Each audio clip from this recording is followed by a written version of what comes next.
నెల్లూరు జిల్లాలోని కరేడ్లో భూ సమీకరణ భూసేకరణ అనేది ఎంత వివాదాస్పదంగా మారిందో అందరికీ తెలిసిందే. ఇప్పటికే గ్రామంలో ఉన్న రైతులంతా కూడా రెడ్డికి ఉద్యమాలు చేస్తున్నారు. ఇండోస్ సోలార్ ప్రాజెక్టుకి తమ భూమి ఇచ్చేది లేదని ప్రభుత్వానికి వ్యతిరేకంగా అయితే ఉద్యమాలు చేస్తున్నారు.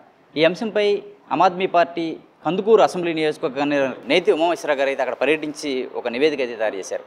అక్కడ పర్యటించి ఆయన తెలుసుకున్న విషయాలు ఏంటి, అసలు అక్కడ ఏం జరుగుతుందనేది ఆయన మాటలను తెలుసుకున్నాం. ఉమామేశ్వర గారు, మీరు అక్కడ కందుకూరు నియోజకవర్గ అసెంబ్లీ కన్వీనర్గా ఉన్నారు ఆమ్ ఆద్మీ పార్టీ.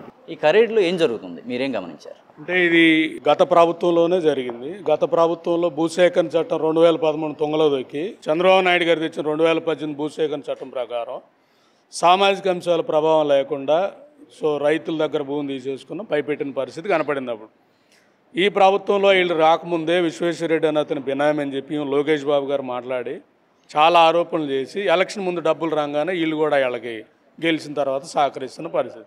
ఆ ప్రాంతం ఉన్న వ్యక్తిగా, ఒక రైతు బిడ్డగా నేను ఆల్మోస్ట్ 3 నెలలు ఆ ప్రాంతాల్లో తిరిగాను. తిరిగి ఆ ప్రాంతంలో భూసేకరణ చట్టం తాలూకా ఏదైతే లోపాలు ఉన్నాయో చెప్పాను వాళ్ళకి. చెప్పడంతో జూన్ 29న అంతమంది రోడ్డు మీదకి వచ్చారు. ఎప్పుడైతే అక్కడికి రాగానే మళ్ళీ రెండు పార్టీలు, ఎందుకంటే విశ్వేశ్వరరెడ్డి జగన్ రెడ్డి బంధు, విశ్వేశ్వరరెడ్డికి పనిచేస్తుంది టీడీపీ లోకేష్ బాబు, అంటే 2 పార్టీలు కలిపి రైతుల భూమిని కొట్టేయడానికి పనిచేస్తున్న పరిస్థితి. వైసీపీ హయాంలో చేవూరు రావూరు ఏదో 2 ఊళ్ళలో భూమి తీసుకున్నట్టున్నారు. టీడీపీ వచ్చినాక కరేడ్ తెర మీదకి వచ్చింది. చేవూరు రావూరులో తీసుకున్న భూమిని టీడీపీ వాళ్ళు ఇక్కడికి మూవ్ చేశారు వాళ్ళని. ఇక్కడ ఇంకా ఎక్స్ట్రా భూమి ఇస్తామని ఇచ్చిన పరిస్థితి. అంటే విధానం అదే, వాళ్ళు ఇచ్చిన జీవో ఇప్పుడు ఈ జీవో చూస్తే తేడా ఏమడదు, ఒకే జీవో ఉంటుంది. అలాంటి పరిస్థితుల్లో ఇక్కడ మేము చెప్పదలుచుకుంటున్నది, ఆ రోజు అమరావతిలో భూమి కోల్పోయిన దళితులైనా కౌలు రైతులైనా ఎలా ఇబ్బంది పడ్డారో, రావూరులో అలాగే, అంటే రామాయపట్నంలో ఇబ్బంది పడ్డారో అలాగే చేవూరులో కూడా ఇబ్బంది పడిన పరిస్థితి ఉంది. కాబట్టి ఇక్కడ మేము ఒక రిపోర్ట్ తయారు చేసాం. సామాజిక అంశాల ప్రభావం అంటే ఒక భూమి కోల్పోతే ఆ ఊరు రైతు, ఆ రైతే కాదు ఆయన మీద ఆధారపడి వ్యవసాయ కూలీలు బతుకు రోడ్డు మీద పడుతుంది. వాళ్ళు అర్బన్లో వెళ్ళి బతకలేరు, ఎందుకంటే వాళ్ళకి వ్యవసాయం తప్ప ఏం తెలియదు. అక్కడ పారిశ్రామిక అభివృద్ధి జరిగినాయి, వాళ్ళకి ఉద్యోగాలు రావు, ఎందుకంటే వాళ్ళకి స్కిల్ కూడా ఉండదు. కాబట్టి ఈ అన్ని కోణంలో ఒక రిపోర్ట్ తయారు చేయడం జరిగింది.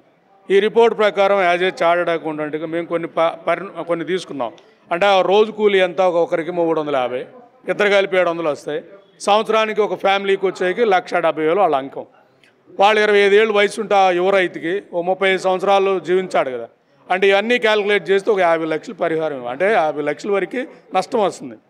నువ్వు ఆల్టర్నేటివ్ చూపిస్తేనే కదా భూసేకరణ చేయాలి. వాళ్ళకి 50 లక్షలు ఇచ్చి నువ్వు భూసేకరణ చేసుకుంటే ఆ రైతులకు కానీ వాళ్ళకి కూడా ఎవరికి కూడా ఇబ్బంది లేదు. అంటే వాళ్ళ అంశాల ప్రస్తావన లేకుండా వెళ్ళిపోతున్నాడు, దుర్మార్గంగా వెళ్తా ఉన్నావు. వాళ్ళ గురించి మాట్లాడేవాళ్ళు లేరు, ఎందుకంటే వాళ్ళు రైతుల మీద ఆధారపడుతున్నారు, వాళ్ళకేం ఆలోచన శక్తి ఉండదు.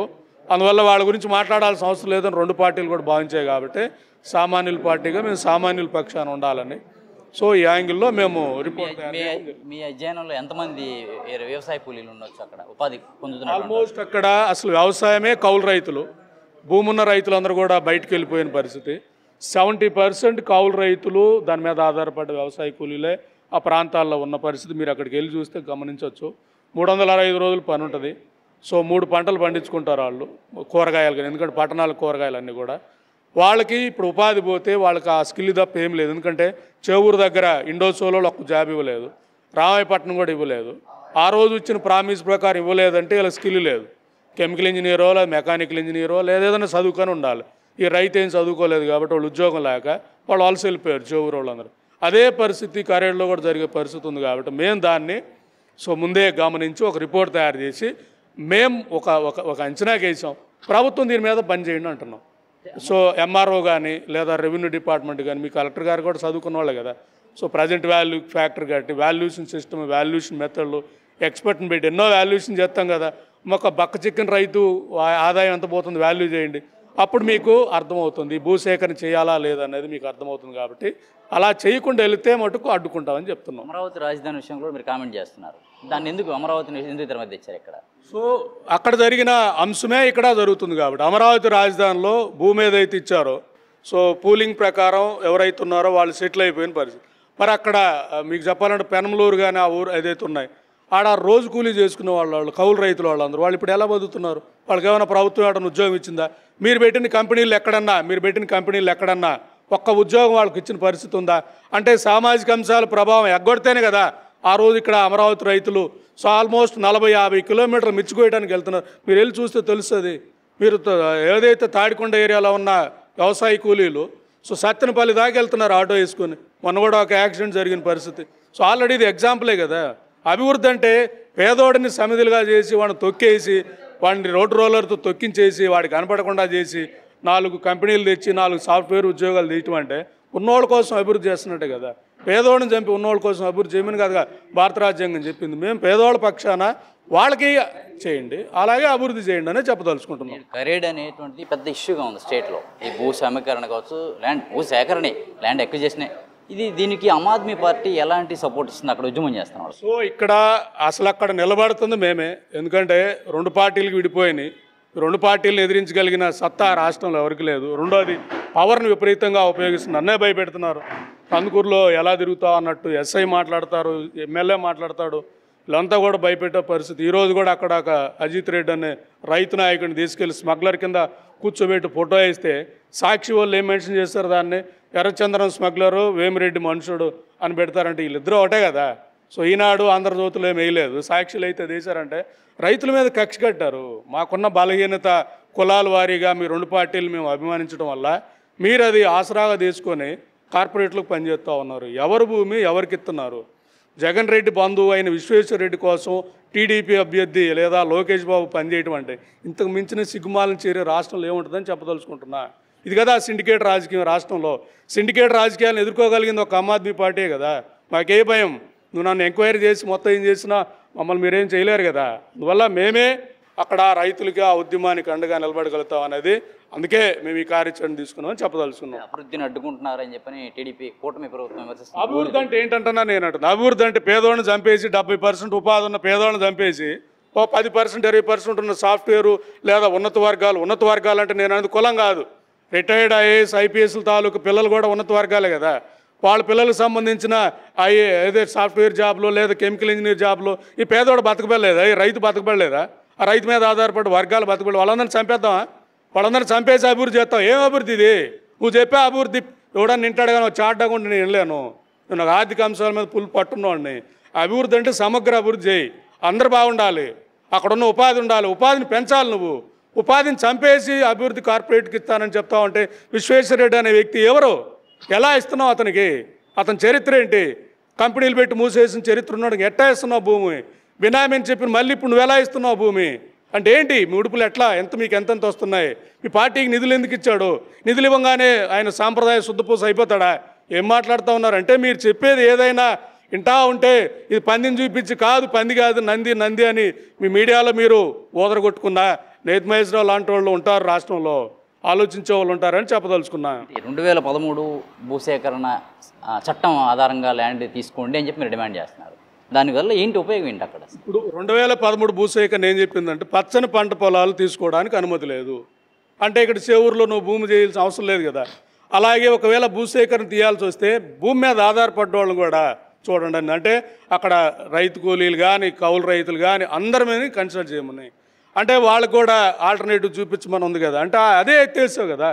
సోషల్ అసెస్మెంట్ ఇంపాక్ట్ సాధించుకున్న భూసేకరణ చట్టం 2013ని ఎత్తేసి 2018 ప్రకారం ఆ పారిశ్రామిక అభివృద్ధి చేయాలంటే ఇవన్నీ కండిషన్లు ఉన్నాయంటే ఎవరి మీద ఎవరు అభివృద్ధి చేస్తారని అడుగుతున్నాను నేను. పేద ప్రజల బతుకుల మీద అభివృద్ధి చేయమని ఎవరన్నా అడిగారా? అంటే ఎవరి కోసం పనిచేస్తున్నారు? ఉన్నత వర్గాల కోసం పనిచేస్తున్నారా లేదా పేదవాళ్ళ కోసం పనిచేస్తున్నారని నేను అడుగుతున్నా. ఆ చట్టం కానీ మీరు అమలు చేస్తే భూసేకరణ చట్టం 2013 ఏం చెప్పింది? పచ్చని పంట పొలాలు తీసుకోవడానికి ఒప్పుకోలేదు, అలాగే ఎన్విరాన్మెంటల్ డ్యామేజ్ ఒప్పుకోలేదు, సామాజిక అంశాల ప్రభావంగానే డ్యామేజ్ ఎక్కువ ఉంటే ఒప్పుకోలేదు. అవన్నీ చెవురులో ఉన్నాయి. ఇప్పుడు అవన్నీ ఉన్నాయి కాబట్టి అక్కడ చెవురు రైతులు ఏదైతే రైతు కూలీలు బాధపడుతున్నారు, మదన పడుతున్న పరిస్థితి. నేను అని చెప్తున్నా 2013 అప్లై చేస్తే ఈ భూమి అనువు కాదనేది రిపోర్ట్ వస్తుంది కాబట్టి భూసేకరణ జరగదు. అది మేము చెప్పదలుచుకున్నాం. అక్కడ కరేడ్ నుంచి ఎవరైతే ఉన్నారో రైతులు కానీ వ్యవసాయ కూలీలే కావచ్చు, గ్రామ ప్రజలే కావచ్చు, ఎవరిని బయటికి రానియకుండా పోలీసు నిర్బంధంలో ఉంచారు. బయటకు వస్తుంటే పోలీసు కేసు నమోదు చేస్తున్నారనే విమర్శ ఉంది. వారి పక్షాన మీరు ఇక్కడ ఏమైనా ఉద్యమం చేసే అవకాశం ఉందా లేదా వారితో కలిసి ఉద్యమాలు చేసే అవకాశం ఉందా ఇక్కడ అమరావతి కేంద్రంగా? ఇక్కడ భారత రాజ్యాంగం ప్రకారం వెళ్ళాలనేది మొదటి నుంచి నేను ఉన్నా. నా మీదే నన్నే కందుకూరు వెళ్ళనీయట్లేదు. నేనే కందుకూరు వెళ్తే చూస్తామన్నట్టు మాట్లాడితే సో నేను కందుకూరు వెళ్ళాలి. నేను వెళ్ళిన తర్వాత ఊరు వెళ్తాను అంటే ఏ బేస్ మీద నువ్వు ఈ జివో ఇచ్చావు? ఏ బేస్ మీద నువ్వు ఇచ్చావు అంటే సామాజిక అంశాల ప్రభావాన్ని ఎగ్గొట్టావు. ఈ రిపోర్ట్ నేను చంద్రబాబు నాయుడు గారు పెడతాను. ఈ రిపోర్ట్కి అడ్రస్ చేయమని, ఈ రిపోర్ట్కి అడ్రస్ చేసి అంతా బాగుందంటే అప్పుడు ఆ జివో పెట్టది. బయట వాళ్ళు వెళ్తారు. మీరు అన్ని తప్పుల తడకే వేసేసి అక్కడ వెళ్తే ప్రజలు ఎన్లైట్ అయితే మీకు అడ్డుపడతారని, ఎక్కడ మన బాస్ విశ్వేశ్వరరెడ్డి ఫీల్ అవుతాడని జివో పాస్ చేసిన పరిస్థితి. ఇక్కడ మనం చూస్తే ఇవాళ అజిత్ రెడ్డి పాపం అర్థం చేసి ఆయన కూర్చోబెట్టి ఒక ఎర్రసందన స్మగ్లర్ కింద కూర్చోబెట్టిన పరిస్థితి మీరు చూస్తే అర్థమవుతూ ఉంటుంది. అతను ఒక రైతు, ఆ ఊరు రైతు. అతను మన టీడీపీకే పనిచేసాడు అతను యాక్చువల్ చెప్పాలంటే. సో ఇక్కడ ఈ రెండు పార్టీలు కూడా ఒక వ్యక్తికి పనిచేస్తున్నాయి. ఆ వ్యక్తి కన్సర్న్లోనే ఇవాళ కూడా కలెక్టర్ కూడా మార్చే పరిస్థితులు ఉన్నాయి, సిఐలు మార్చే పరిస్థితులు ఉన్నాయి, మొత్తం సిస్టమ్ అంతా మార్చే పరిస్థితి ఉంది. కాబట్టి ఇట్లాంటి అన్నీ ఫేస్ చేస్తాం ఆమ్ ఆద్మీ పార్టీగా. ఇక్కడ మీరు అక్కడ రచ్చ చేస్తే ఇక్కడ విజయవాడలో రచ్చ చేసే పరిస్థితి మేము చూస్తాం. కాబట్టి ఇది రాష్ట్ర ఇష్యూగా మలుస్తాను. ఇతర పార్టీలను కలుపుకొని ముందుకెళ్ళే అవకాశం. సో మేము కలుపుకునే పార్టీలు ఏవైనా కూడా క్లీన్ పాలిటిక్స్ ఉన్న పార్టీలతో వెళ్తాం, కానీ మేము ప్రజల పక్షాన ఉండే పార్టీలతోటి కమ్యూనిస్టులతో వెళ్తాం, కానీ ఆ రెండు పార్టీల జోలికి మేము వెళ్ళాం. మా ట్యాగ్ కులం, మతం, సో డబ్బు, మద్యం ఇలాంటి మత్తు ఏదున్నా ఆ పార్టీల జోలికి మేము వెళ్ళాం. మేము ఓన్లీ పేదల పక్షాన ఉండే విధంగా, రాజ్యాంగబద్ధంగా పనిచేసే విధంగా కార్యాచరణ చేస్తాం. మాతో కలిసి వచ్చే పార్టీలతో మేము కలిసి వెళ్తాం. అంటే ఎంఐఎం కానీ, లేదా కందుకూరులో ఇక్కడ విజయవాడలో ఉన్న ముస్లిం లీగ్ వాళ్ళు కానీ, ఇలా ప్రజల పక్షాన నిలబడి అన్ని వర్గాలు, సో వాళ్ళందరితో కూడా మేము కలిసి పనిచేస్తామని చెప్పదలుచుకున్నాం. ఏదైతే కరేడు ఉద్యమం ఉందో ఆ ఉద్యమానికి అయితే ఆమ్ ఆద్మీ పార్టీ బలమైన సపోర్ట్ ఇస్తుందని, ఇదే సందర్భంలో 2013 భూ సేకరణ చట్టాన్ని ఫాలో కావాల్సిందని అయితే నేతి ఉమామహేశ్వర గారు స్పష్టం చేస్తున్నారు. ప్రభుత్వం అలా కాకుండా మొండిగా ముందుకెళ్తే ఖచ్చితంగా ఎదిరించి ఉద్యమాలు చేసి తీరతామని, కలిసి వచ్చే పార్టీలతో వామపక్ష పార్టీలే కావచ్చు, ముస్లిం లీగ్ పార్టీలే కావచ్చు, వాటితో కలిసి ఉద్యమాలు చేపడతామని స్పష్టం చేస్తున్నారు. వీడియో జర్నలిస్ట్ రెహమాన్తో నాని, ఏపీ అమరావతి, అభినవ భారతి, విజయవాడ నుంచి.